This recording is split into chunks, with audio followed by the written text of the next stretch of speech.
Begitulah Allah mengajarkan sunnahnya bersin sampai hari kiamat. Begitu Allah mengajarkan sejak zaman Nabi Adam. Jadi pas sampai di hidung bersin. Ketika sampai di mulut, Nabi Adam sudah pengen makan itu buah, tapi tangan belum ke bagian roh, maka tidak sampai. Ketika sampai di tangan itu roh, tangannya sudah mulai ingin mengambil buah di surga, tapi kaki belum ke bagian roh, maka belum bisa melangkah. Lalu Allah berfirman, khuliqal insan min ajal. Manusia memang diciptakan dengan penuh ketergesa-gesaan. Belum waktunya dia berjalan, sudah ingin berjalan. Belum waktunya dia bergerak, sudah mau ingin bergerak. Itulah manusia. Serba instan. Nah, ini dia cerita tentang khalaqal insana min salsalin kal fakhar.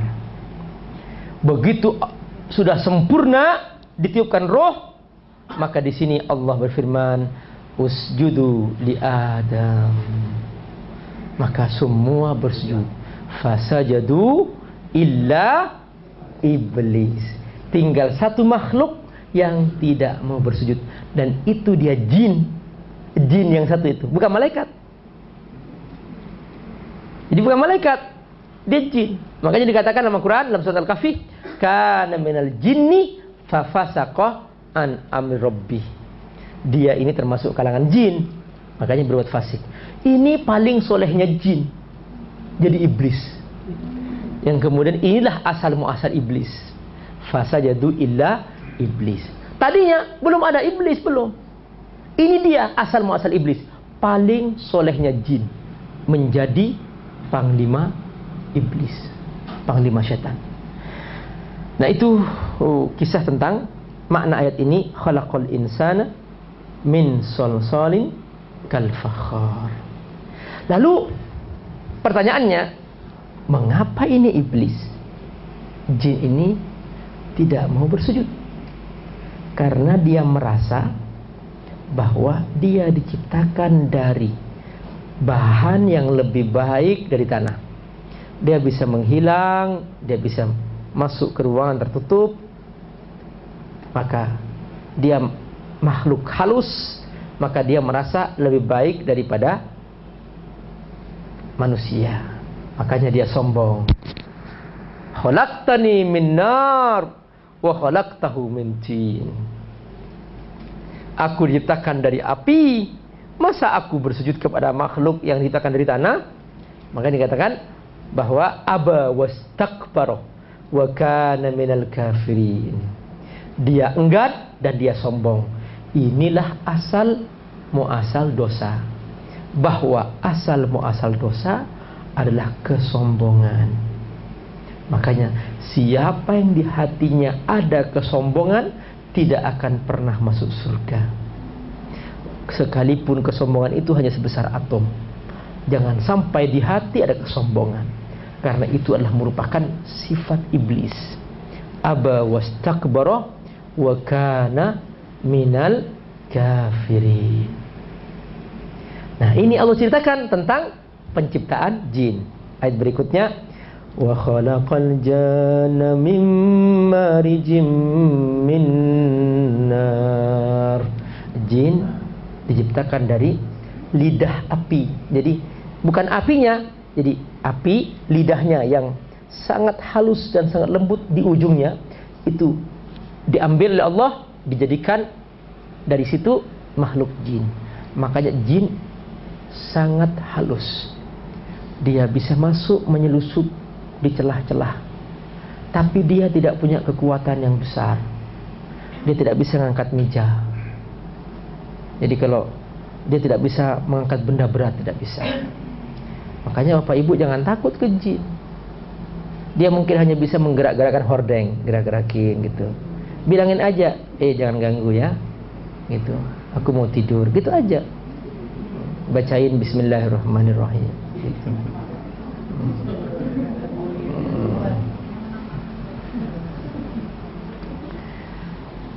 Wa khalaqal jan mim marijin min nar. Lalu kata Allah, fa bi ayyi ala'i rabbikuma tukadziban. masih kurang apa nikmatku kepadamu? Aku telah ciptakan kamu dari sifat yang berbeda. Aku ciptakan kamu dari tanah, wahai manusia, dengan sifat-sifatmu, dengan kemampuanmu, kecerdasanmu. Dan aku ciptakan kamu, wahai jin, dari makhluk yang sangat halus. Ini sifat yang berbeda. Makanya masih kurang apa aku kepadamu? Aku sudah memberikan, aku sudah menciptakan kamu. Masih kurang apa? Kau tidak mau patuh kepadaku? Nah, di sini Pak Allah, kita belajar bahwa manusia ini makhluk kasar. Jadi manusia tidak bisa melakukan sesuatu yang extraordinary. Jadi yang luar biasa tidak bisa. Manusia itu makhluk biasa, makhluk kasar. Jadi tidak bisa dia menembus tembok yang tertutup, tidak bisa. Itulah manusia. Makanya setiap sesuatu yang luar biasa diperbuat oleh manusia itu biasanya hasil kolaborasi dengan jin. Nah, inilah yang disebut dengan istilah minta tolong ke jin. Nah, contoh misalnya nih, saya bisa menggerak-gerakkan tangan, terus tahu-tahu di perut abang panas, semua kan gitu kan? Wah, kok bisa ya gitu? Nah, ini pasti ada kolaborasi di situ. Ada makhluk yang mengantarkan proses itu. Gitu. Jadi manusia nggak bisa berbuat yang luar biasa, tidak bisa. Dia itu normal. Makanya setiap yang minta tolong ke jin itu disebut salah satu ciri kemusyrikan. Makanya dikatakan bahwa dia telah meminta tolong kepada jin. Tauhidnya sudah berubah.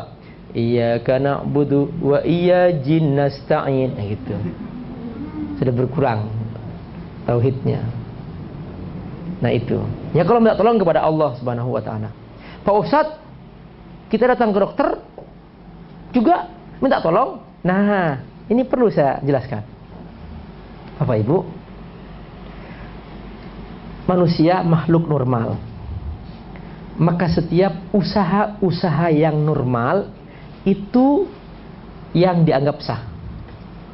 Dan setiap usaha-usaha yang tidak normal itu dipertanyakan. Jadi kita datang ke dokter, dokter meneliti, oh ini sakit panas, terus kemudian dicariin obat yang hasil penelitian ilmiah ini bisa mengurangi panas. Itu namanya usaha normal. Tapi kalau kita datang kepada dukun memberikan sesuatu yang tidak jelas, ini apa ilmiahnya, kita tidak mengerti, tidak masuk akal dan sebagainya. Nah, disinilah kemudian ternyata dia menggunakan makhluk lain untuk bisa menyembuhkannya. Bahwa ternyata dia telah minta tolong ke jin, bukan minta tolong kepada Allah Subhanahu wa taala. Nah, ini kenapa sampai sekarang masalah-masalah seperti ini sangat dibicarakan selalu, supaya tauhid tidak pecah. Supaya kita selalu iyyaka na'budu wa iyyaka nasta'in. Bukan iyyaka na'budu wa iyyaka nasta'in. Bukan begitu.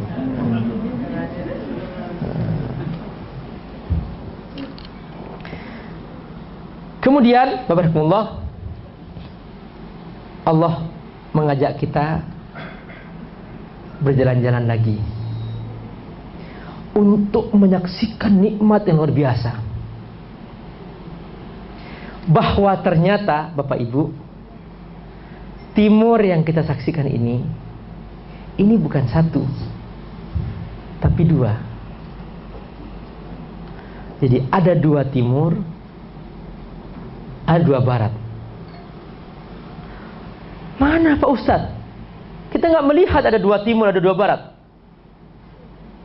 Bapak-Bapak, ternyata kita seringkali tidak memperhatikan bahwa terbitnya matahari ini sering berubah-ubah.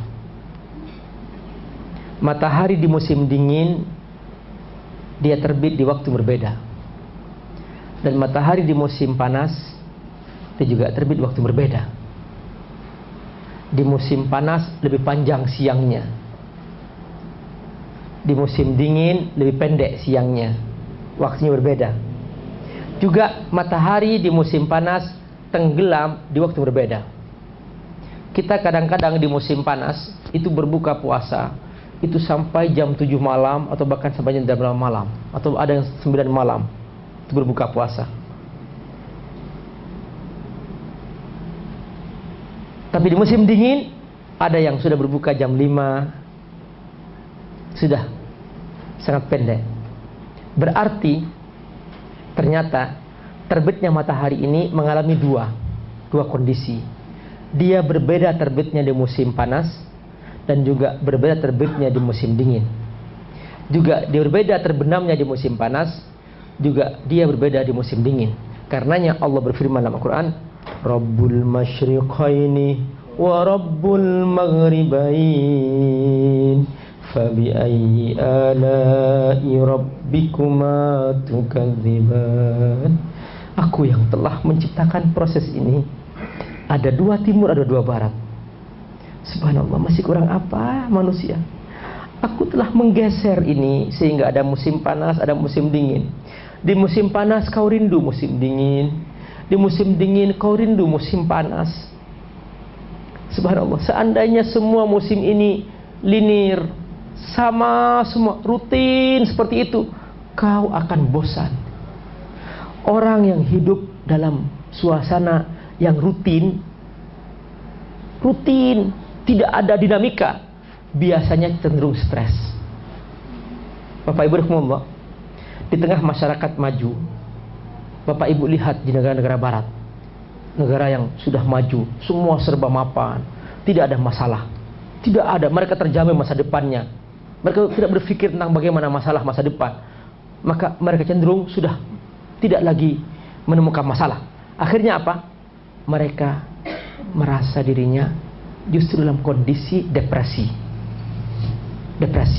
Karena itu di sana banyak orang bunuh diri. Di sini, barakallahu, alhamdulillah kita banyak masalah. Maka kita jarang stresnya. Iya. Sehingga kita selalu tegang gitu. Tegang berdoa kepada Allah. Sudah sedikit nangis kepada Allah. Itu ada. Coba orang yang sudah mapan, terjamin masa depan, nggak berpikir tentang Allah, nggak berpikir tentang iman, mereka sudah nyaman. Saya melihat langsung, barakallahu, masyarakat di Australia, masyarakat di Jerman, ya Allah, mereka tuh berpikir tentang mabok. Itu sampai ada sebuah pesta namanya pesta mabok. Itu setiap orang wajib minum 1 liter bir sampai tergeletak. Nggak berpikir tentang masa depan, sudah terjamin masa depan mereka. Akhirnya pikiran mereka apa? Mabok. Banyak yang bunuh diri juga. Di Jepang itu setiap tahun angka bunuh diri mencapai 30.000 per tahun. Itu penelitian WHO. Ya, ini bukan karena mereka miskin, mereka kebanyakan uang, mereka sudah mapan. Nah kita alhamdulillah nggak pernah bunuh diri. Karena apa? Karena kita kebanyakan masalah. Jadi kita tidak pernah bunuh diri. Kenapa? Karena kita selalu menemukan ada masalah. Sehingga kita berdoa kepada Allah, kita baca Quran malam-malam, kita salat tahajud, mohon kepada Allah. Ada dinamika. Itulah untungnya negeri kita seperti ini. Masya Allah, alhamdulillah. Nah, ini ternyata cara Allah. Jadi Allah selalu menggeser. Ada pagi, ada sore, ada malam.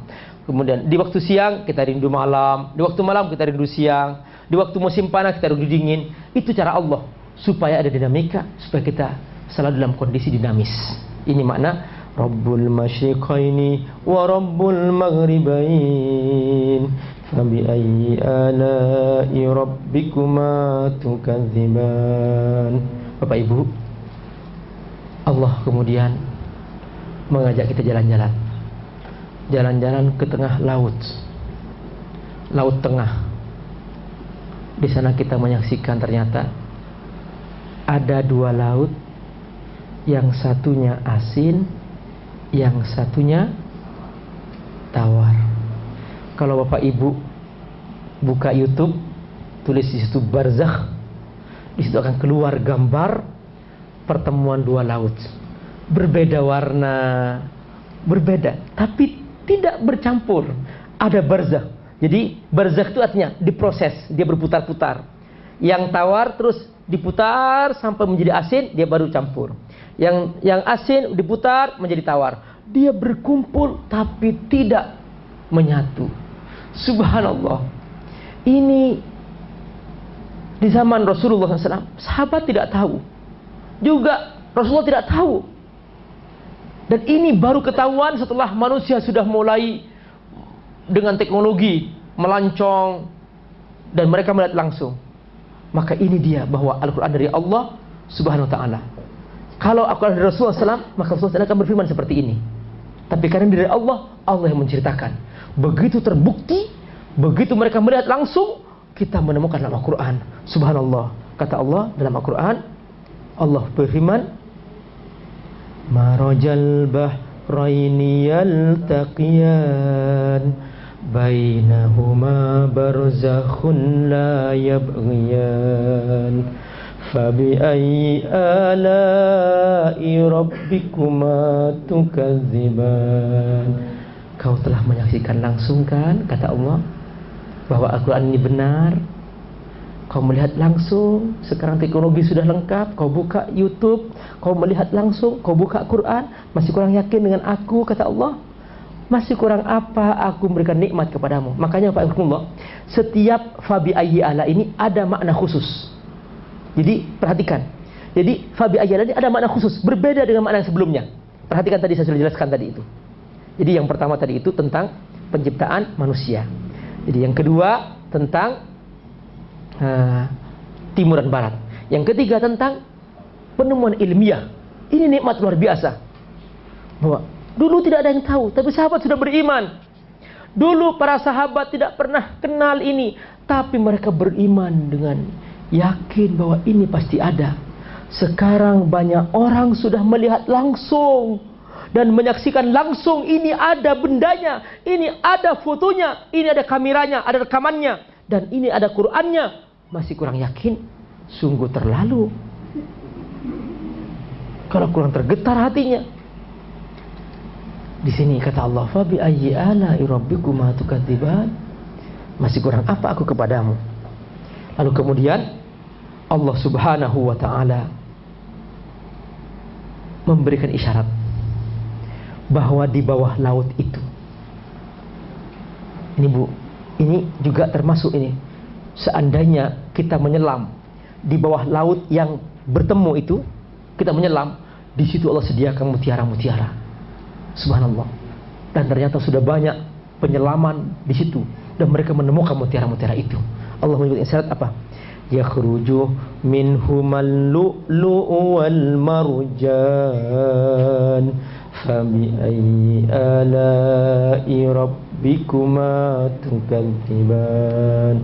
Bapak Ibu rahimakumullah, banyak kaum ibu yang pakai mutiara di jari manisnya padahal dia belum pernah menyelam di bawah laut. Itu padahal itu dari bawah laut itu.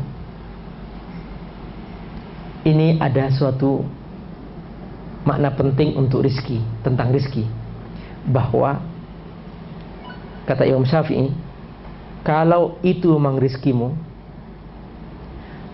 itu akan sampai kepadamu sekalipun kamu tidak berusaha mendapatkannya. Kalau mutiara itu rizkimu, dia akan sampai ke jari manismu sekalipun kamu tidak berusaha untuk menyelam di bawah laut itu. Banyak orang pakai mutiara tapi tidak menyelam ke bawah laut itu. Itulah rizki. Jadi masalah rizki sudah tercatat, masalah rizki sudah terjamin dari Allah, dan kita wajib berusaha. Namun kita yakin bahwa usaha tidak menjamin, karena semua sudah ada jatahnya dari Allah Subhanahu wa ta'ala. Kemudian barakallahu, Allah Subhanahu wa ta'ala mengajak kembali kita berjalan-jalan melihat laut. Yang di atas laut itu kita menyaksikan ada perahu-perahu. Perahu itu tidak tenggelam, padahal itu di tengah laut. Bapak Ibu, saya pernah merasakan langsung sebuah perahu kecil.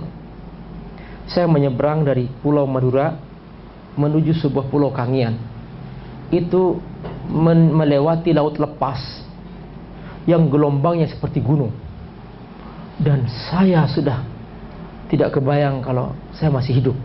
Saya melihat laut luar biasa. Dan sungguh perahu ini diombang-ambingkan dari sejak sebelum terbenam matahari. Sepanjang malam saya melihat, saya tidak bisa tidur. Dan air sudah masuk ke dalam laut itu, ke dalam perahu itu. Dan orang-orang pada tenang melihat. Saya tadinya takut, tapi ketika saya melihat orang-orang yang duduk di samping perahu itu tenang, oh berarti ini sudah biasa, karena mereka sudah bolak-balik di situ. Maka saya melihat mereka tenang, oh berarti aku tenang juga. Tapi luar biasa, barakallah. Ternyata benar bahwa ini kalau tidak karena Allah yang menjaga, perahu itu sudah tenggelam. Dan Allah menyebutkan bahwa di perahu-perahu itu ada layar yang tinggi seperti gunung. Allah berfirman dalam Quran, "Walahul jawaril munsha'atu fil bahri kal a'lam, fabi ayyi ala'i rabbikuma tukadziban." Al-jawari itu perahu, ya. Al-jari diambil kata jaro ya, jadi artinya yang mengalir, yang bergerak, berjalan, ya, yang di atas laut, fil bahri kal a'lam, ya, seperti gunung, seperti tanda-tanda. Nah, itu dia bendera-bendera atau layar-layar yang dipakai oleh perahu. Dulu masih pakai layar, sekarang sudah memakai mesin, ya. Nah, ini Allah sebutkan bahwa masih kurang apa? Ketika kamu melewati laut, aku yang menjaga itu perahu. Aku yang menjaga perahu supaya tidak tenggelam. Sama ketika kamu, kata Allah mengatakan, ketika kamu mengendari pesawat terbang, itu aku yang memegang itu pesawat supaya tidak jatuh. Sama seperti aku menjaga perahu tidak tenggelam, aku juga yang menjaga kapalmu yang kamu kendarai, pesawat yang kamu kendarai itu supaya tidak jatuh. Itu aku juga, sama kata Allah. Fabi ayyi ala'i rabbikuma tukadziban. Lalu kamu lupa kepadaku, lalu kau anggap itu adalah kehebatan pesawatmu, lalu kau anggap itu karena kehebatan mesinnya. Bukan. Ini Allah mengasih isyarat tentang burung dalam surah Al-Mulk. Awalam yarau ila at-tayri fawqahum safati wa yaqbidun ma yumsikuhunna illa ar-rahman innahu bikulli syai'im basir. Kau lihat burung itu, dia membuka sayapnya, menutup, tapi dia tidak jatuh. Kamu tahu siapa yang megang itu? Itu aku, kata Allah. Sama dengan pesawatmu, sama. Pesawatmu yang terbang itu bukan karena kehebatan pilotnya, bukan karena kehebatan mesinnya, bukan. Itu karena aku yang megang. Banyak pesawat yang aku tentukan jatuh, jadi dia jatuh, sekalipun dia punya mesin dan seterusnya. Maka di situ, maka ingatlah Allah. Sayangnya ya, para pengelola pesawat seringkali tidak mengajarkan doa ketika mau berangkat, tapi diajarkan cara bersiap-siap kalau jatuh.